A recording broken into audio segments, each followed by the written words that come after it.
अभिव्यक्ती स्वातंत्र्याच्या नावाखाली कोणालाही काही बोलण्याचा अधिकार दिलेला नाही। आक्षेपार्ह बोलल्यानंतर गुन्हा दाखल होतो याची देखील नोंद ह्या सगळ्या याच्यामध्ये आहे। मला असं वाटतं की हा कामरा की कोण आहे कलाकार त्याने हे भान ठेवलं पाहिजे होतं आणि कोणाच्या तरी सांगण्यावरनं अशी गाणी बनवणं आणि वैयक्तिक एखाद्या व्यक्तीला बदनाम करणं हे काय अभिव्यक्ती स्वातंत्र्यामध्ये कुठंच लिहिलेलं नाही, ते कोणाच्याच वाचनात आलेलं नाही। आणि म्हणून माझ्यासोबत आता बुर्जी काका देखील आहेत, त्यांनी कालच या संदर्भामधला FIR पोलीस स्टेशनमध्ये दाखल केलेला आहे। आणि आमच्या नेत्याबद्दल जर कोण बोलत असेल तर आमच्या नेत्याप्रती असलेलं जे प्रेम आहे ते काही लोकांनी व्यक्त केलं। मला असं वाटतं की ज्या स्टुडिओमध्ये ह्या सगळ्या घटना घडल्या तिथं ह्या होताच कामा नये याची दक्षता देखील कार्यक्रम ठेवणाऱ्यांनी घेतली पाहिजे। बरं, तुम्ही फोटो देखील तुमच्याच माध्यमातून आम्ही बघितले, हा कामरा कोण जो आहे तो कोणाबरोबर बसलेला आहे, कोणाशी चर्चा करतोय, कोणाबरोबर त्याचे फोटो आहेत। म्हणून मला असं वाटतं की हे पूर्वनियोजित आहे। अशा पद्धतीचं अभिव्यक्ती स्वातंत्र्य असू शकत नाही। इव्हन फक्त त्यांनी उपमुख्यमंत्री एकनाथ शिंदे साहेबांवर टीका टिप्पणी केली अशातला भाग नाही, त्यांनी देशाचे पंतप्रधान नरेंद्र मोदी साहेबांवर देखील टीका टिप्पणी केलेली आहे। आणि प्रत्येकाला प्रत्येकाच्या नेत्याबद्दल अभिमान असतो, स्वाभिमान असतो।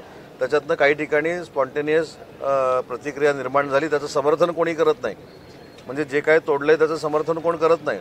परंतु अशा पद्धतीची भूमिका घ्यायला जे लावणारे आहेत यांचा देखील तपास झाला पाहिजे। या कामराच्या मागं बोलवता धनी कोण आहे हे देखील आपण तपासून बघितलं पाहिजे।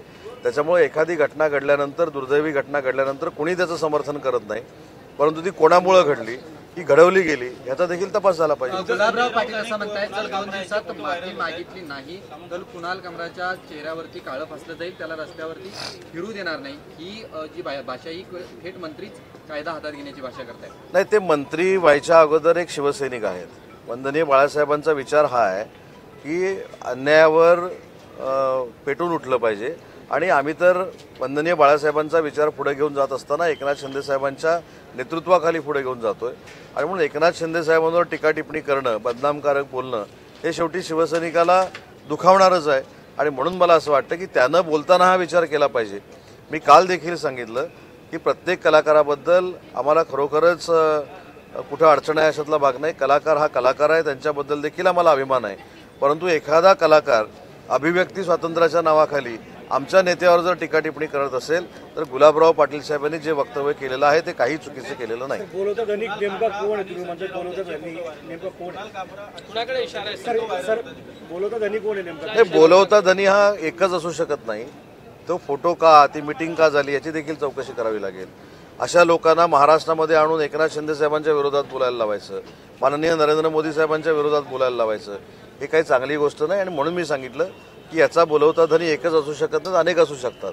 आणि म्हणून अशी घटना घडल्यानंतर परत कायदा आणि सुव्यवस्था बिघडली म्हणून टाहो फोडायचा आणि शिंदे साहेबांची बदनामी करायची हा काही लोकांचा उद्योग आहे। मला असं वाटतं की हा फक्त शिंदे साहेबांचा अपमान नाही तर अख्ख्या महाराष्ट्राचा अपमान आहे। संजय राऊतांना दोघांनाही समर्थन केल्याचं आपल्याला पाहायला मिळतं। शिंदे साहेबांवर टीका केल्यानंतर हे काय समर्थनच करणार ना, कारण शेवटी ते विरोधक आहेत आणि कायमस्वरूपी एकनाथ शिंदे साहेबांना ते पाण्यात बघतात।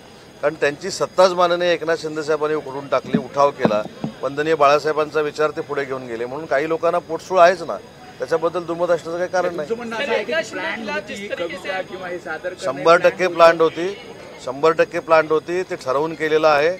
आणि त्याचं नाव पण मला येत नाही व्यवस्थित, कोण, कामरा, तो कामरा संविधानाची प्रत हातात घेऊन जर ट्विट करत असेल तर आम्ही देखील संविधान मानणारे आहोत, आम्ही देखील संविधानावर विश्वास ठेवूनच पुढे जाणारे आहोत। आम्ही भारतरत्न डॉक्टर बाबासाहेब आंबेडकरांचा विचार पुढे नेणारे आहोत। याचा अर्थ अभिव्यक्ती स्वातंत्र्याच्या नावाखाली कोणीही कोणाची बदनामी करेल हे महाराष्ट्रामध्ये चालणार नाही, कारण शेवटी प्रत्येकाला प्रत्येकाचं अस्तित्व आहे, प्रत्येकाचं कर्तृत्व आहे। आणि आम्ही ज्या कर्तृत्वाच्या नेतृत्वाखाली काम करतो त्यांचं नाव एकनाथ शिंदे आहे। स्टैंड-अप कॉमेडियन कुणाल कामरा ने जिस तरीके से ट्वीट किया है, मराठी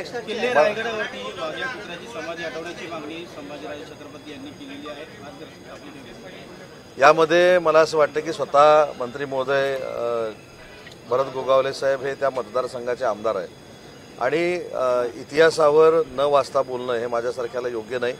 ती नक्की समाधी काय, कशासाठी आहे याचा अभ्यास करूनच याच्यावर बोललं तर चांगलं राहील, कारण तो संवेदनशील विषय आहे। आणि संभाजीराजांनी ती पत्र काय दिलंय ते देखील वाचावं लागेल, त्याच्या मागची भूमिका समजून घ्यावी लागेल आणि त्याच्यानंतरच या गोष्टीवर बोललं तर ठीक आहे। काही लोक काय करतात, सगळी जक्कल आपल्याला अशाच पद्धतीनं बोलतात. तसे काय आम्ही नाही, त्याचा आम्ही अभ्यास करतो आणि आम्ही काही सर्वज्ञ नाही. काही इतिहासकारांना देखील विचारून घेतलं पाहिजे, जी विद्वान मंडळी आहेत त्यांना देखील विचारून घेतलं पाहिजे आणि त्याच्यानंतर भाष्य करणं योग्य राहील. अशी चर्चा आहे की जेव्हा प्रशांत कोरटकरने वक्तव्य केलं होतं तेव्हा तुम्ही शांत बसला होता, कोणताही संघात दिसला नाही, परंतु आता तुमच्या विरोधात बोलल्यामुळे तुम्ही पेटून उठलाय.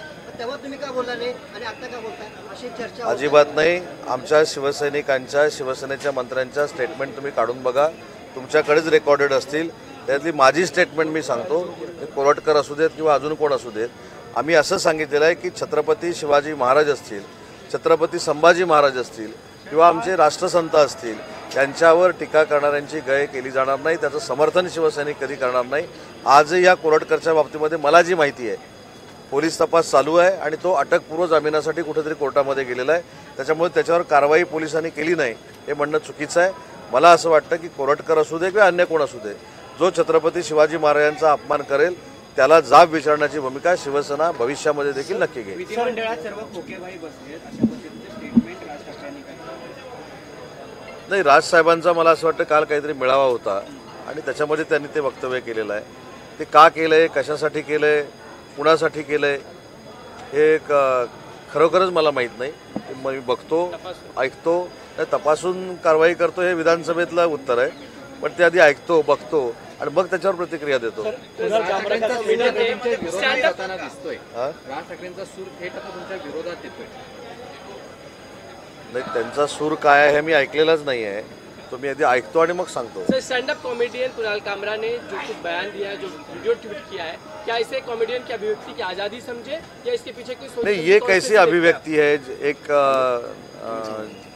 जो पार्टी के लीडर है, जिन्होंने शिवसेना का, वंदनीय बाला साहब का नाम आगे लेने के लिए प्रयास किया है, उनके ऊपर टीका करना, बदनामी करना, उनके ऊपर गाना गाना, माननीय देश के पंतप्रधान नरेंद्र मोदी साहब के ऊपर टीका टिप्पणी करना, ये कैसा अभिव्यक्ति स्वातंत्र्य है? ये तो बनाया हुआ एक राजनीति है और इसके पीछे कौन कौन है उसकी जांच होनी चाहिए. और यही मांग हमारे जो एमएलए है मुर्जी काका पटेल, उन्होंने कल पुलिस स्टेशन में की है. लेकिन अब जिस तरह से स्टूडियो को तोड़फोड़ की गई और साथ में आप उनके मुंह को काला भी हम कर देंगे, इस तरीके की आप जो चुनौती दे रहे हैं, इसको लोग गलत समझ नहीं, ये चुनौती नहीं है, ये स्पॉन्टेनियस रिएक्शन है. जो स्टूडियो के बारे में हुआ है उसका समर्थन कोई नहीं कर रहा है, लेकिन ये मेरे ख्याल से स्पॉन्टेनियस प्रतिक्रिया है. और जो शिवसैनिक है उन्होंने बोला है कि हमारे जो नेता एकनाथ शिंदे साहब है उनके ऊपर कोई बदनामकारक बयानबाजी करेगा तो उसको हम मुंह को काला लगाएंगे. ये स्टेटमेंट हमारे शिवसैनिकों ने दी है और ये भी स्पॉन्टेनियस प्रतिक्रिया है. और इसके अलावा हम देख रहे हैं कि नागपुर में खासकर जो मास्टरमाइंड है नागपुर की हिंसा का, फहीम खान, उसके अधिकृत जो बांधकाम है उस पर भी बुलडोजर जो चलाने की कोशिश, कार्रवाई जो है वहाँ की मनपा करने वाली है. क्या यूपी पैटर्न है, जरूरी है करना इसको? नहीं, ये यूपी पैटर्न नहीं है, महाराष्ट्र पैटर्न है. जो समाजकंटक महाराष्ट्र की एकता को बिगाड़ने की कोशिश करेगा वो कोई भी रहे, उसके ऊपर कार्रवाई होनी चाहिए. ये हमारी सीएम और दोनों डीसीएम के पास मांग है और उसी तरह से ये कार्रवाई हो रही है. सर, आदित्य ठाकरे और संजय राउत ने जो ट्वीट किया है इसको लेकर रात में समर्थन, जब एकनाथ शिंदे, नहीं, एकनाथ शिंदे साहब की बदनामी करना ये दोनों की प्रायोरिटी है. वो एकनाथ शिंदे साहब के समर्थन में कैसे आएंगी? अगर वो समर्थन में आएंगे तो ये ऐसा बात हो जाएगा कि वो भी अभी एकनाथ शिंदे साहब के संपर्क में है क्या, एक क्वेश्चन मार्क क्रिएट होगा.